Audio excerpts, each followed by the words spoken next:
to hear a little bit about your background, your how did you get into fitness? I know that you coach martial art, or at least you do strength and conditioning for MMA fighters, right? Correct. Yeah. Uh, so a bit about that, and obviously a lot of my audience are coaches themselves. So I'm guessing that the Honey Badger project and everything that you do there would be very interesting to hear.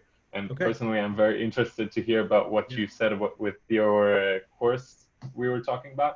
Yes. Yes. Awesome, man. Let's do it. Okay, let's go. So I think I'd love to start off with your background, how everything started for you in the fitness industry. Yeah. Well, thank you for having me first off. And my story is one that takes a lot of twists and turns. I first got into the fitness industry when I was 17 as a personal trainer in a big box gym selling Mm. 30-pack memberships. That's like that was really where I broke bread in this industry. And I did that throughout physical therapy school. And I graduated with my Mm-hmm. doctorate at 23. And having that experience as a fitness professional first really shaped the way I approached physical therapy. See, most physical therapists have very little education in the field of strength and conditioning and even less in business. And Yeah. being a personal trainer actually exposed me to both. So that's really how it started. From there, I became, over the next 6 years, I became one of the most credentialed physical therapists in the United States. I'm double board certified. I have my CSCS. I have my precision nutrition, Titleist Performance Institute level 1, a whole bunch of other things. And I'm not somebody who really puts a ton of weight into just credentials alone. I believe that it's what you do with those credentials, it's why you get those credentials that matters. And I was just obsessed with being the best I could possibly be and constantly improving my own process. From there, I launched my first business about 7 years into my career, and we built and sold that business to a 7-figure status within 5 years. And then from there, I launched what I do now, which is online performance coaching for combat athletes, fighters, jiu-jitsu athletes, boxers, wrestlers. Oh, so Counter-Strike is actually just online? 100% online. So I've been digital a year before Corona came around. That's a smart move, definitely. Yeah.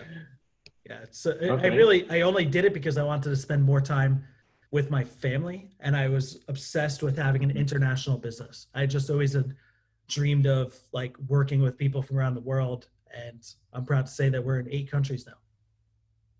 Whoa. Okay. So, And how did you manage all that? How did it became to what it is now? Counter-Strike, meaning how did I grow it to Yeah. this point? Yeah. The real key to building something that grows is building it to be remarkable from the start. We are no longer in the world where you could even be good. You honestly can't even be great. You have to be I agree. remarkable in business to win. And I had I learned agree. that through my previous business ventures, some of which have worked, some of which that didn't work. I'm very open about talking about my failures. I've closed clinics. I've lost businesses. I've failed a lot.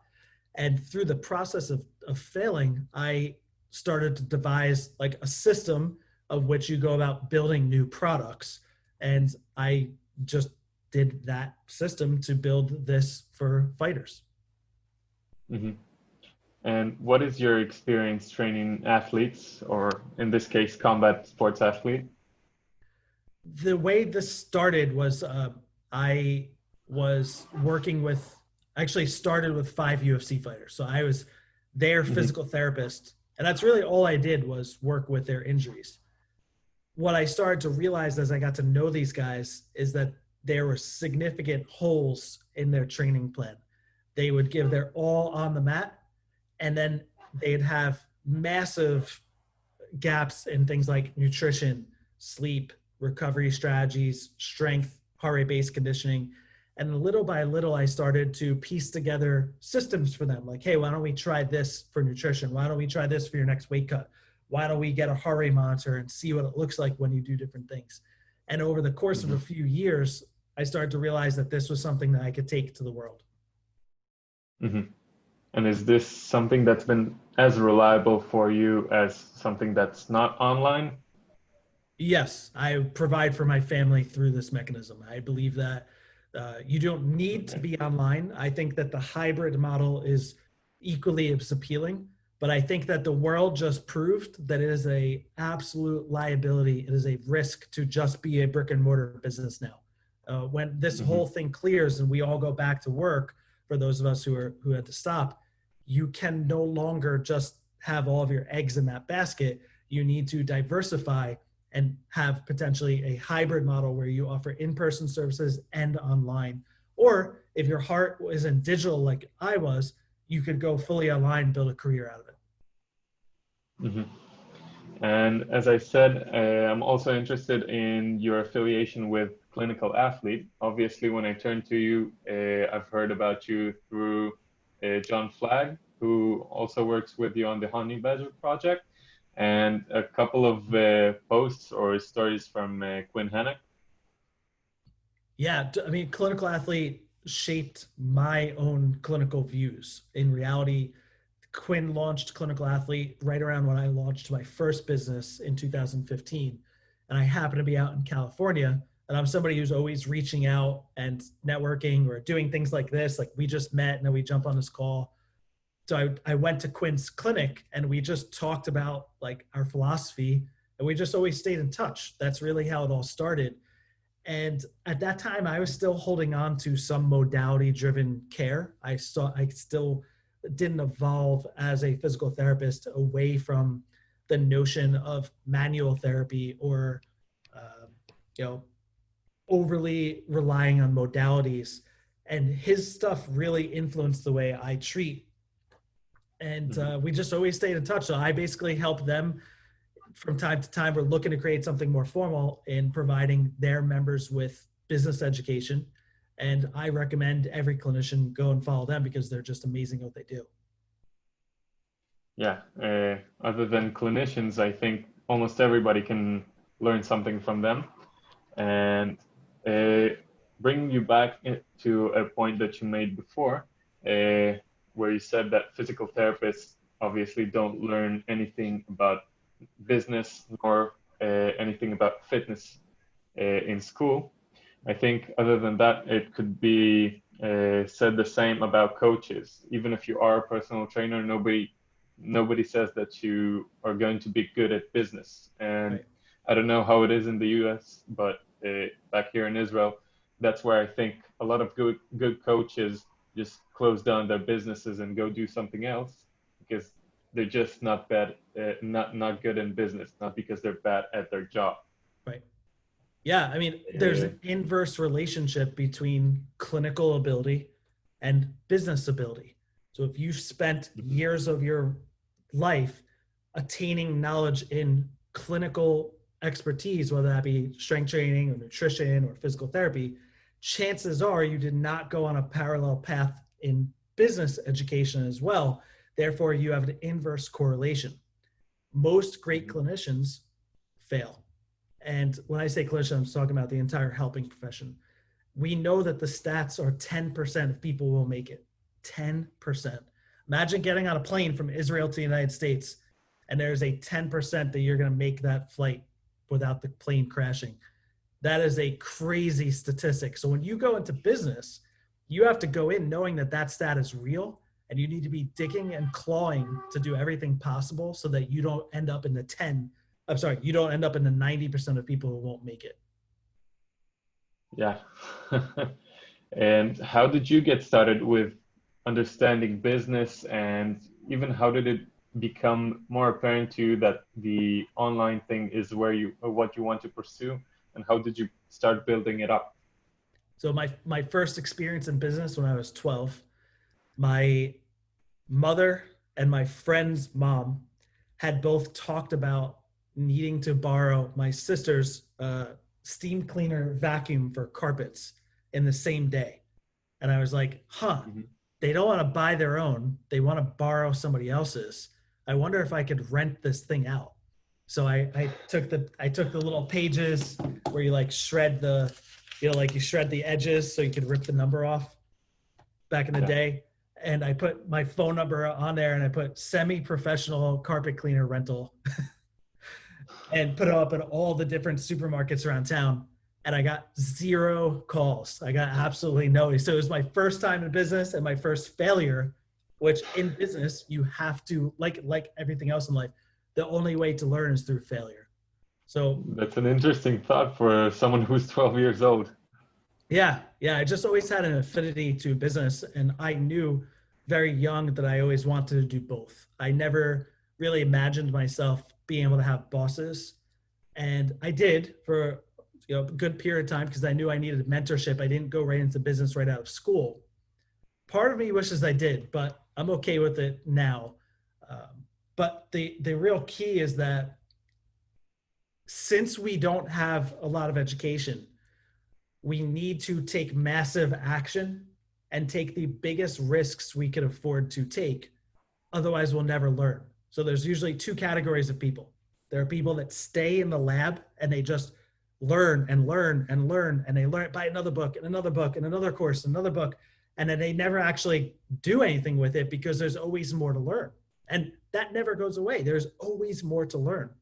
Then there's another group that goes kind of like recklessly cocky about it, and they just go into business and they just barrel through.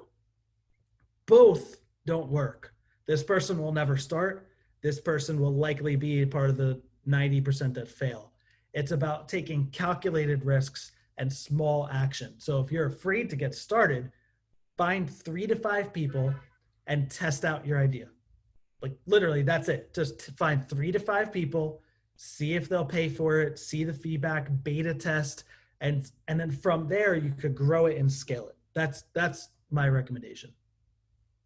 Hmm.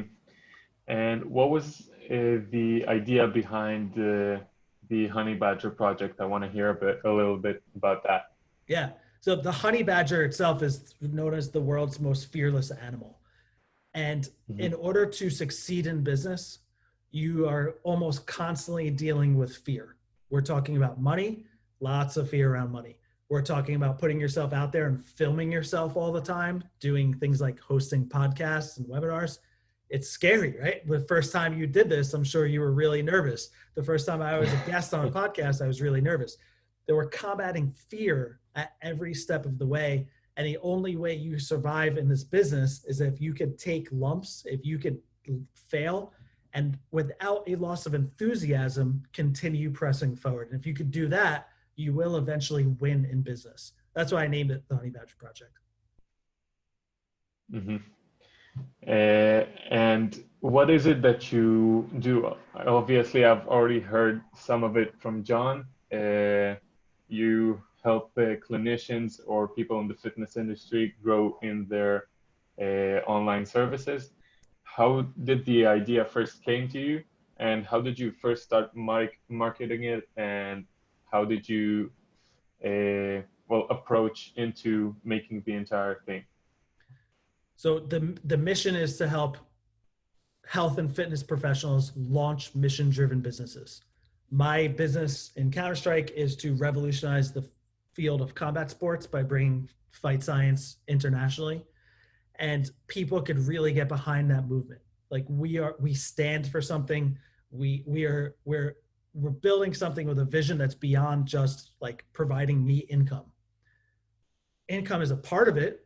You can't have a mission without money. And I think that's where a lot of people go wrong is they feel bad about charging money, and you can't have a mission without that. So that's the purpose of the Honey Badger Project, is to help other people start their own mission-driven business. Now, I don't teach how to create a carbon copy of Counter-Strike. I teach you how to build the expression of business that's within you. So I believe that business is almost like an expression of self. It's almost a form of art. And when it's done properly, when it really works, it is the truest and realest expression of yourself. I think that's why Honey Badger and Counter-Strike both took off, is because they were very genuinely, purely, authentically me. what I take people through tangibly, what do you get as a member of the Honey Badger Project? You get access to online courses, the one-day digital launch, the mission-driven business roadmap, marketing your mission. You get access to twice monthly live meetings with me and John Flagg, where we feature one-time special guests. Like this last month was a lawyer. The time before that was somebody in finance. And then another meeting each month where I take you through a framework or a special teaching education.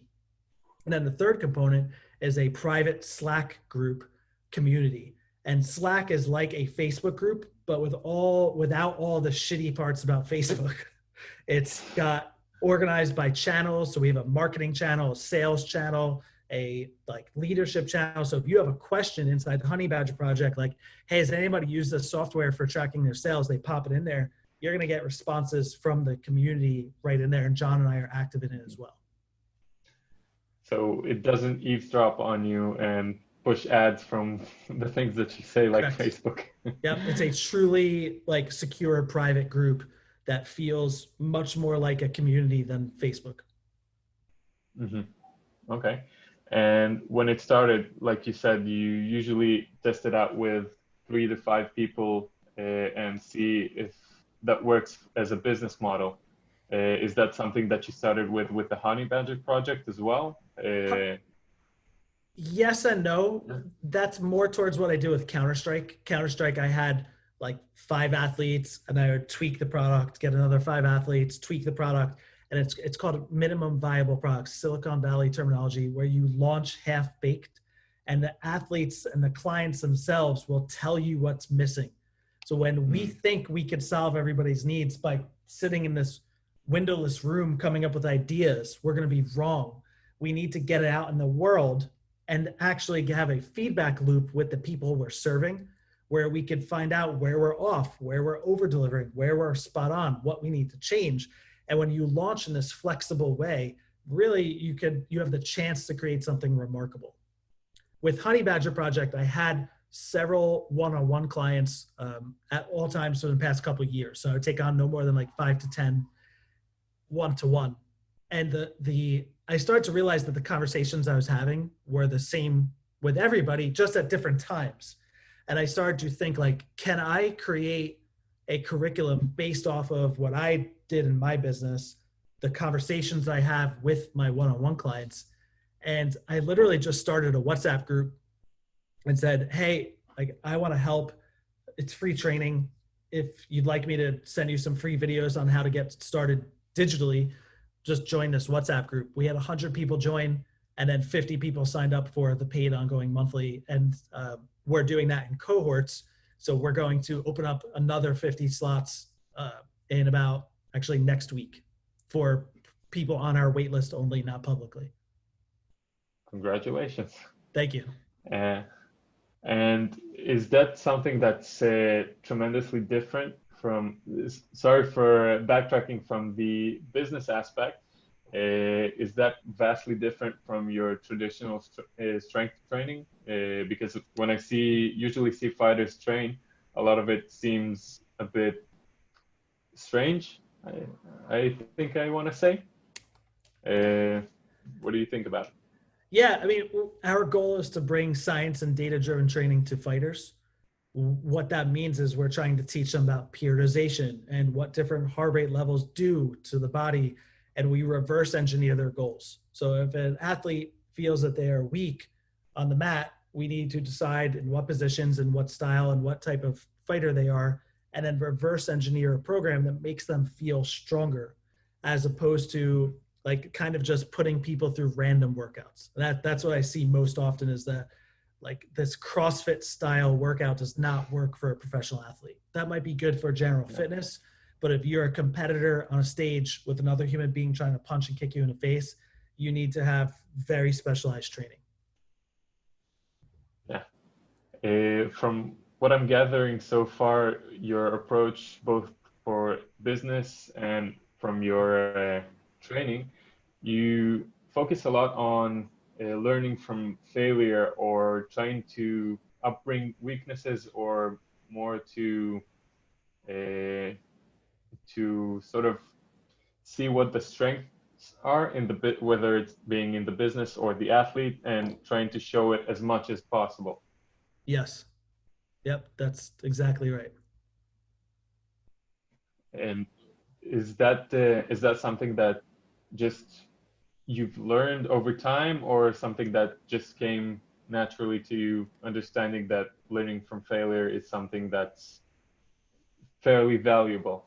Um, I think it really came from my days in early in business because we just had failure after failure after failure, yet paralleled with success in so many ways.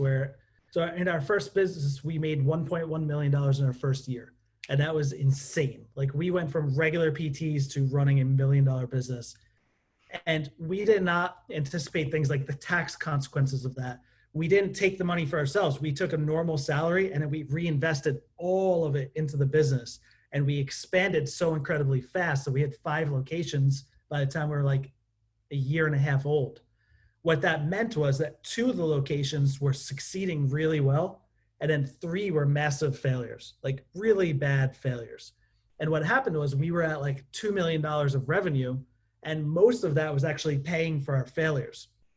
So, in other words, like we were seeing both this duality of success, but taking so many failures in a row that we learned exponentially more from the failures and less from the success. Then we are able to pivot, dropped off, closed one of those 3 businesses, fixed the 2, then launched another 5th one. And then that became when we really hit $3 million in revenue, and then we were able to sell the business. But when we look back on our learning experience, if we had just stayed at one business and that one business was massively successful, we would never have learned. Like we literally would have thought that that's everything we needed to know we knew. And it was only through going through the hell and the fire of expanding so rapidly did we have so many failures to learn from. And that's when I realized that the key was to always be taking the next biggest risk you could afford to lose, which for me was Counter-Strike and then Honey Badger, because playing it safe almost never gets you anywhere. Mm-hmm. And what I wanted to ask is, a lot of people after they fail, they don't really realize why they failed. They don't really gather the information. Is that something that you track? How do you go about into trying to actually learn from your failures instead of just letting them be failures? Yeah, it's a great question. You do have to rewire your brain through consistency and training to skip past the negative feelings and try to dig for the lesson. And without having regret, reverse engineer the situation to see where you could have acted differently. And for a lot of years, I was almost too buried in trying to understand why things happened, obsessed with it almost, that it was not healthy. And that's when I realized, like, you need a period of time where you reflect and say, what's the 1 or 2 things I could learn? And then you just focus on moving, you just take the next step forward. Mm-hmm. Okay. And of course, we were talking about on Instagram, the personal operating systems. Oh yeah, okay, that's right. So the personal operating system is actually not a business course. It is a personal performance and productivity course that comes out this month. And like when I realized that I needed to if I wanted to hit these goals, I needed to live a different way.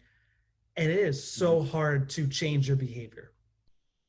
I read Jocko Willink's book, Discipline Equals Freedom. And the biggest takeaway I got from that book was not any specific thing he taught, but I believe that we all need to have that book written for ourselves, meaning that Jocko really wrote that as a guide for how he wanted to live. And I think we need a guide for how we should live. So I created a morning routine and I couldn't stick to it. So I eventually wrote it down and I put it up on a whiteboard. And then every day I would check off the boxes and see what worked for me. And then I realized I needed to reshape my relationship with technology. So I created technology rules.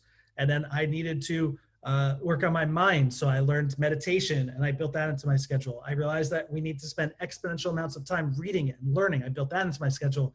And then little by little, I created what I called my own personal operating system. I had never intended to like sell it or bring it to the world. It was just meant for me to accomplish my goals.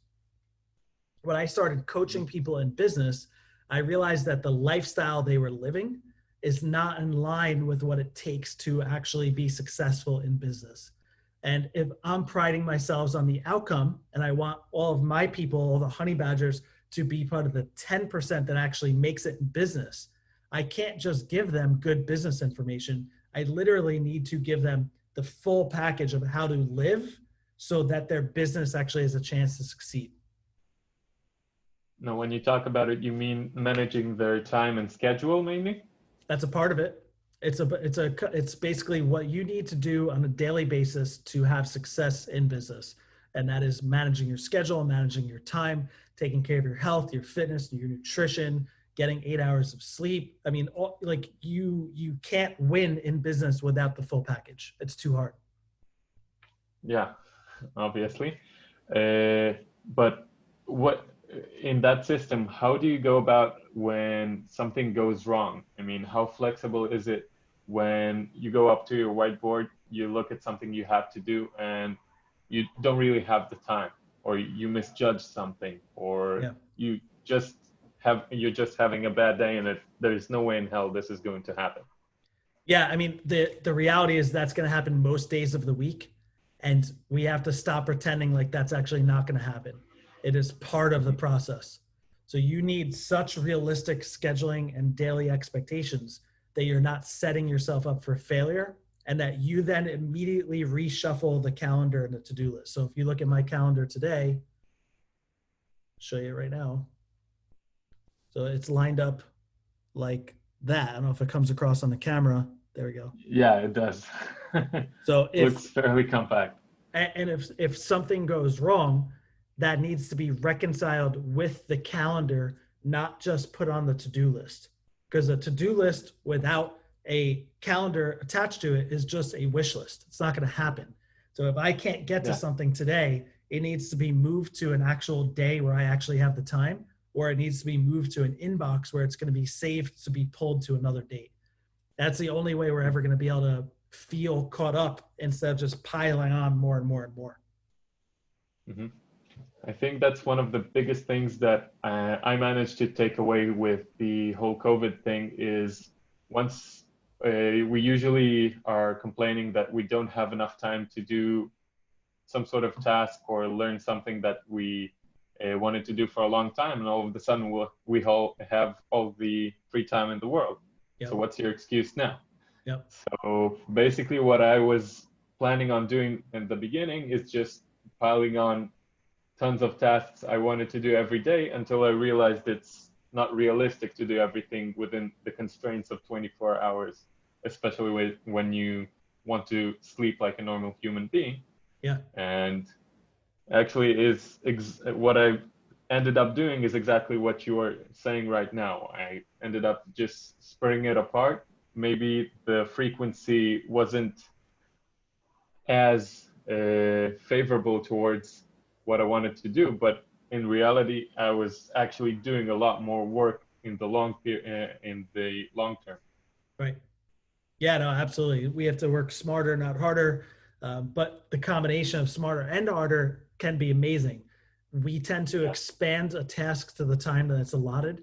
So if I tell you to write a blog post and you give you 2 hours, you'll take 2 hours, not because you're lazy, not because you're doing it on purpose. It's just subconscious. If I tell you to write a blog post in 30 minutes, likely you'll actually get the same blog post done in 30 minutes. So by specifically blocking out, very specific periods of time, we increase the odds of it being completed by that period of time.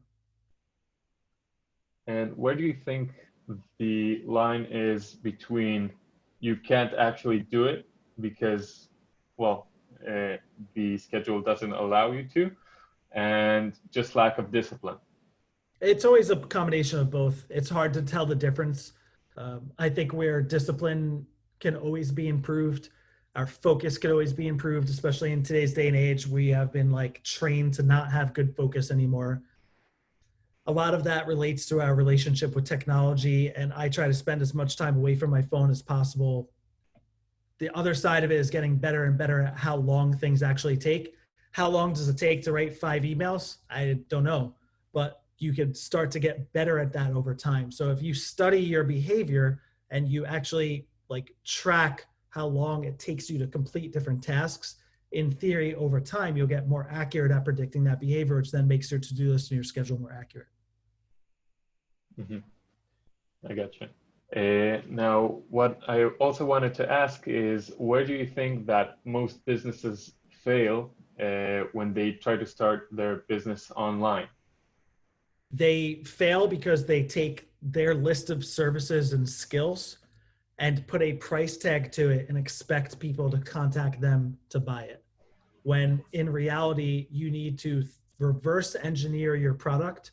You need to pick a niche, decide what problems they specifically have that your skill sets can solve, and then market a specific solution and the outcomes, not the skill sets that you bring. So if you know really, if you know corrective exercises, don't sell corrective exercises, sell running without pain, sell competing in a CrossFit Games, sell the outcome, not the list of services. The second area is that most people do not innovate at all.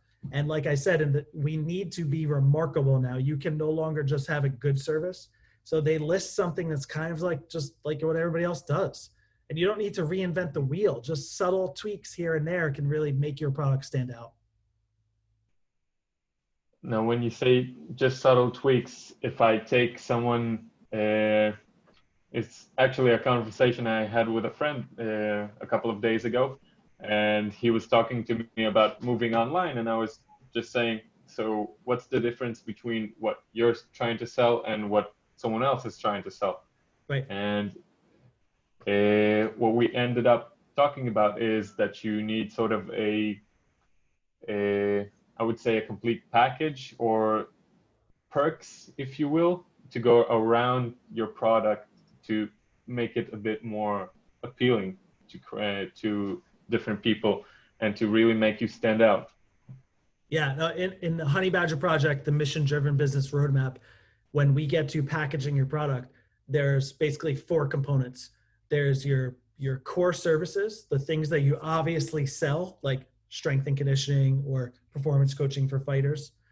There's your key benefits, like the things that make it unique. Then you have surprise bonuses or unexpected benefits, and then known bonuses. So those are things that you do to like sweeten the deal. But when you build your product with those in mind, you're already building in the differentiation instead of trying to figure that out later. You're already building in the marketing instead of trying to apply a marketing strategy later. Mm-hmm. Now, I want to backtrack again to where you said that you try to spend as little time on your phone as possible. How do you manage to do that? And well, obviously, the reality of the world is that everybody is on their phone. But other than that, I'm assuming that a lot of your business is on your phone, whether it being your calendar, your email, or anything that you do. How do you manage those distractions around what's going on there? I have all notifications off on my phone at all times. I don't have them on ever. The business should not be run from your phone. The business is from your laptop. There's nothing that needs to be on your phone. The phone is the most inefficient way to work possible. If you type an email, you are doing it like 3 to 4 times faster than thumbing an email. If you are posting on Instagram, you go on, you hit click post, you do not scroll. I do not, people ask me all the time, oh, did you see my story? Nope, didn't see it. I don't consume social media. Social media is a tool that I use to communicate with other people and to broadcast my message. I don't scroll. I don't try to consume as much as possible. Even the way I primarily communicate is through WhatsApp, Slack, or anything that I could type from a portal on my laptop, my computer, not my phone. I use my phone to be accessible, obviously, when I need to be, if I'm out somewhere on the road, if I want to check on that. But for the most part, the phone should not be what you're running your business through. And is that something that your clients know about you? They know that you have a certain schedule where they can call you, message you, or anything like that, and Nope. you will see. They And they feel as though I am the most accessible person in the world, because if you check in 2 or 3 times a day at strategic periods of time, I do twice a day typically, 11 a.m. around 5 p.m. If you send me a message and I'm on at 11, from 11 to let's say 11:30 on WhatsApp, we're gonna have and finish our conversation. Then I'm back on at 5. If you message me at night, most of the time I'm not getting into you till the morning. And that ebb and flow, you feel to the world like you're present.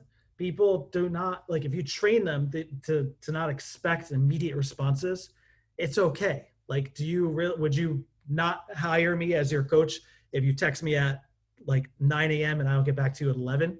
Or if I text you at 1 p.m. and I'll get back to you at 5? No. If I text you at 9 p.m. and the expectation is like, hey, I'll always get back to you within 24 hours.